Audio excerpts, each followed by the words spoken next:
I'm continuing my reading here, and what I am doing is to read through the entire standard works of the Church of Jesus Christ of Latter-day Saints. This consists of the Bible, the Book of Mormon, the Doctrine and Covenants, and the Pearl of Great Price.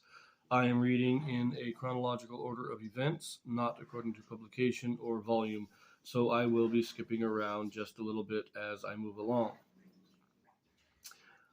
I am currently in the Book of Numbers. This will be chapter 26. It is somewhat long, but it is just another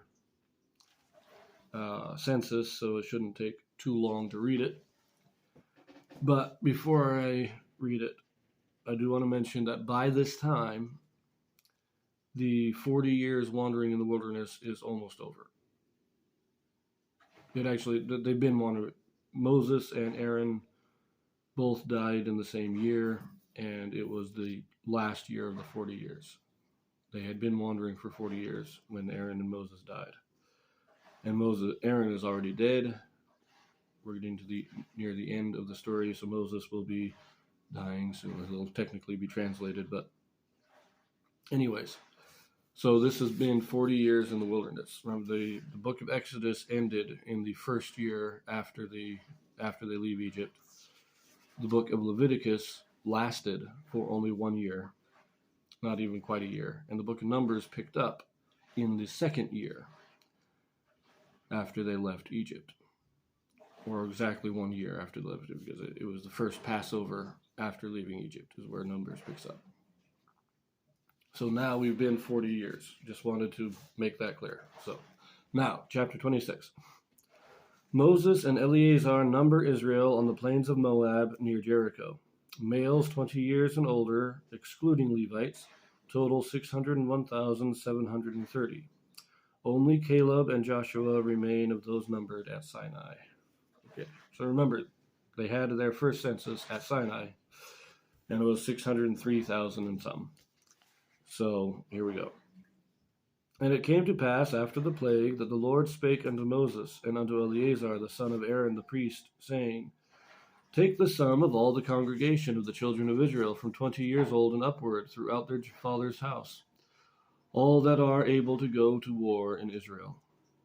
And Moses and Eleazar the priest spake with them in the plains of Moab by Jordan near Jericho, saying, Take the sum of the people from 20 years old and upward, as the Lord commanded Moses and the children of Israel, which went forth out of the land of Egypt. Reuben, the eldest son of Israel, the children of Reuben, Hanok, of whom cometh the family of the Hanokites, and Palu, the family of the Paluites, and Hezron, the family of the Hezronites, of Carmi, the family of the Carmites. These are the families of the Reubenites, and they that were numbered of them were 43,730. And the sons of Pelu, Eliab, and the sons of Eliab, Nemuel, and Dathan, and Abiram. This is that Dathan and Abiram which were famous in the congregation, who strove against Moses and against Aaron in the company of Korah, when they strove against the Lord. And the earth opened her mouth and swallowed them up together with Korah, when that company died. What time the fire devoured 250 men, and they became a sign. Notwithstanding, the children of Korah died not. There's an interesting detail. I thought all three of them died. We know the families of Dathan and Abiram died. They were all in the tent. God told them to get out of those tents or they'll die. But he says, no, not the children of Korah. Because if you'll recall, let me think back for a moment. Moses had to go into the camp because Dathan and Abiram refused to come to the tabernacle. And he told the people to get away from their tents, and God swallowed them up. But Korah, he did go to the tabernacle with the 250, and they were all killed by the fire.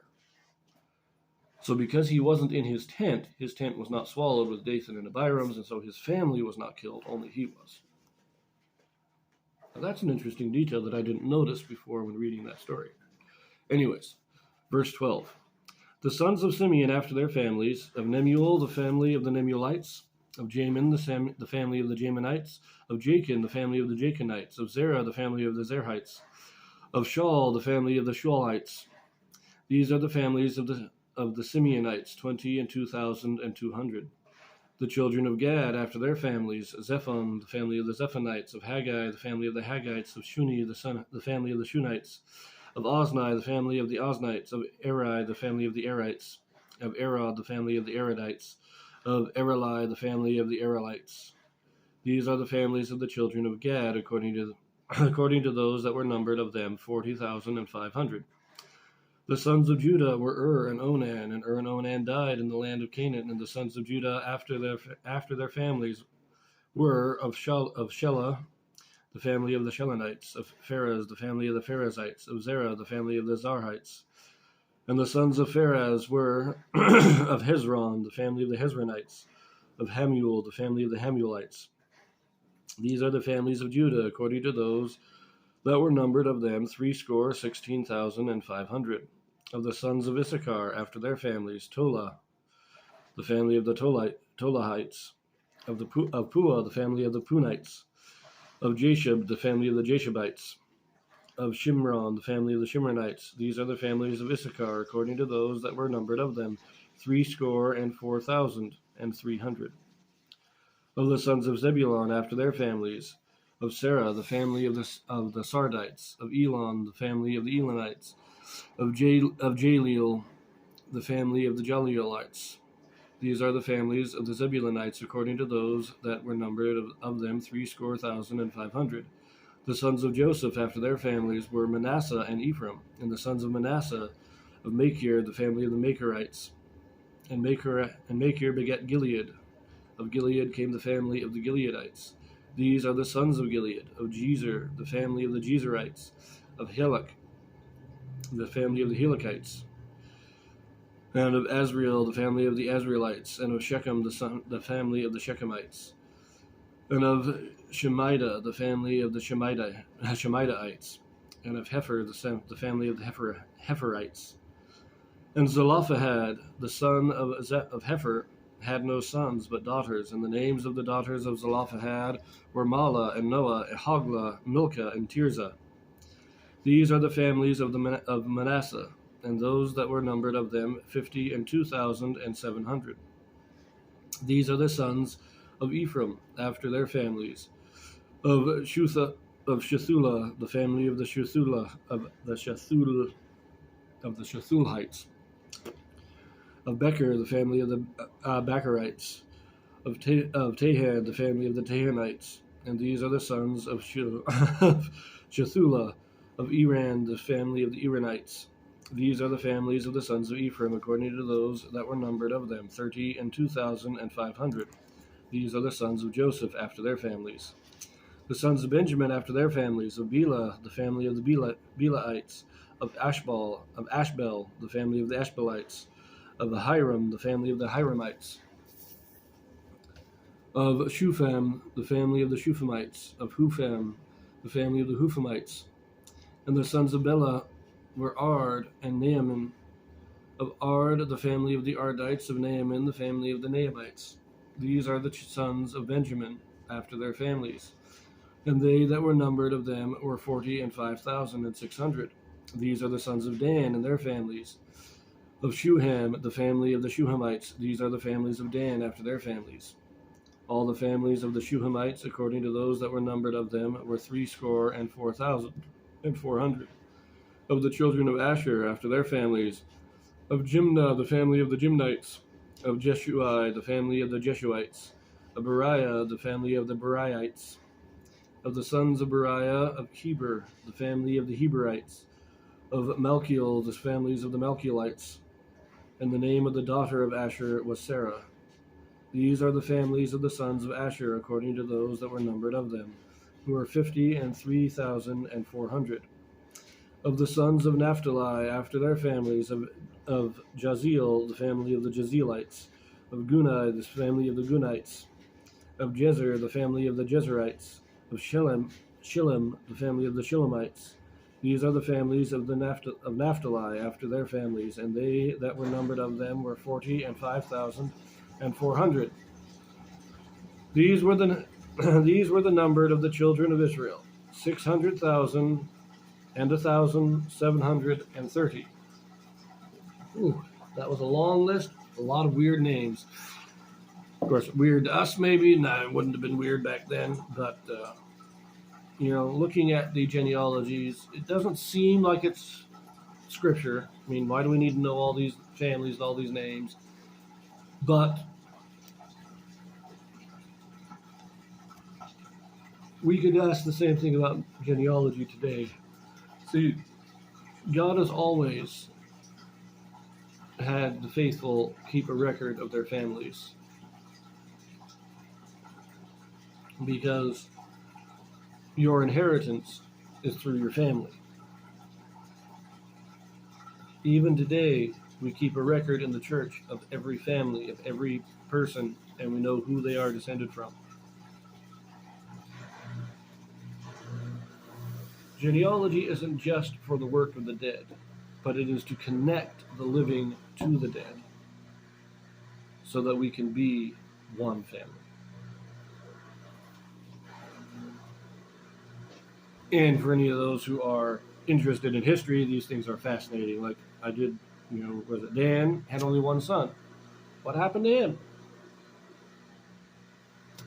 On the other hand, some of them had 5 or 6 sons, and then their oldest son is given families, meaning that their oldest son had children old enough to be considered their own families at this time.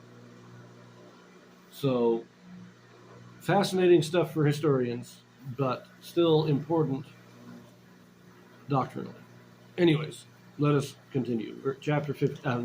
Verse 52. And the Lord spake unto Moses, saying, Unto these the land shall be divided for an inheritance according to the number of names. To many thou shalt give the more inheritance, and to few thou shalt give the less inheritance. To every one shall his inheritance be given according to those that were numbered of him. Notwithstanding, the land shall be divided by lot, according to the names of the tribes of their fathers. They shall inherit. According to the lot shall the possession thereof be divided between many and few. And these are they that were numbered of the Levites after their families. Okay, notice here, we're going to pause here. We are given all these names, all these family names, because the land is going to be divided according to family. So first by tribe, the 12 tribes get their inheritance, divide the land up. Then within each tribe, each family is given a region within the land of that tribe. And then within each family, each individual is given his inheritance. That is why we are given the names of each family and not just each tribe.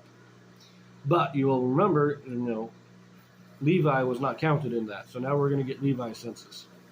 Verse 57. And these are they that were numbered of the Levites after their families. Of Gershon, the family of the Gershonites. Of Kohath, the family of the Kohathites. Of Merari, the family of the Merarites. These are the families of the Levites. The family of the Libnites, the family of the Hebronites, the family of the Malites, the family of the Mushites, the family of the Korathites. And Korah begat Amram. and Kohath begat Amram. And the name of Amram's wife was Jochebed, the daughter of Levi, whom her mother bare to Levi in Egypt. And she bare unto Amram Aaron and Moses, and Miriam their sister. And unto Aaron was born Nadab and Abihu, Eleazar and Ithamar. And Nadab and Abihu died when they offered strange fire before the Lord. And those that were numbered of them were 23,000, all males from a month old and upward. For they were not numbered among the children of Israel, because there was no inheritance given them among the children of Israel. These are they that were numbered by Moses and Eleazar the priest, who numbered the children of Israel in the plains of Moab by Jordan near Jericho. But among these there was not a man of them whom Moses and Aaron the priest numbered, when they numbered the children of Israel in the wilderness of Sinai. For the Lord had said of them, They shall surely die in the wilderness. And there was not left a man of them save Caleb the son of Jephunneh and Joshua the son of Nun. There you go. Now this is where we are told, I don't know that we were told this in previous chapters, but Jochebed, Moses' mother, was born in Egypt. Of course, Amram was also born in Egypt. But she is not listed in the 70 souls that came into Egypt with Jacob, because she was not born until after they got to Egypt. Now, some Jewish traditions hold that she was actually born at the border of Egypt. As they crossed the border, Levi's wife went into labor and gave birth. So she was born in Egypt, but it was on the day that they got into Egypt that she was born. But anyways, just a little historical tidbit there. So I will see you in the next one.